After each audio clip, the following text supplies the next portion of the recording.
La cultura sposa l'ambiente, il cinema abbraccia le storie di mare e le porta nelle località balneari del Veneto. Quel Veneto che insiste anche quest'anno con 3 film in concorso prodotti nella regione, finanziati da un'apposita commissione, ma che presenta pure, a contorno del Festival del Cinema, anche il suo piccolo ma sempre più grande Festival delle Tegnue del Veneto. Rassegna curata da Alvaro Gradella, che nella sua 3ª edizione ha movimentato per 3 settimane le serate a Bibione Pineda, Jesolo Dido e Rosolina Mare, con film e documentari legati al mare. Ogni anno noi cerchiamo di cambiare comune, cambiare locazione proprio per far conoscere appunto al turista che oltre che alla spiaggia, oltre che ai divertimenti c'è anche appunto un patrimonio naturalistico e ambientale importante. Un ambiente sano aumenta l'attrattività delle località balneari. Al largo di Bibione Pineda, ad esempio, come ha spiegato il sindaco di San Michele Tagliamento Pasqualino Codognotto, è prevista la costruzione di una zona protetta ideale per creare una nuova tegnua.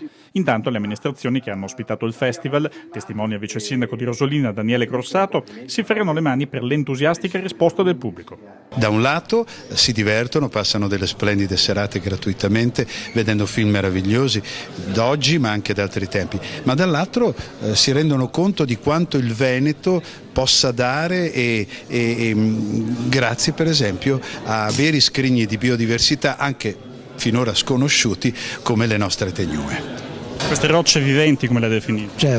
Certo, sono rocce viventi perché le vere tegnue sono le rocce ricoperte da organismi costruttori.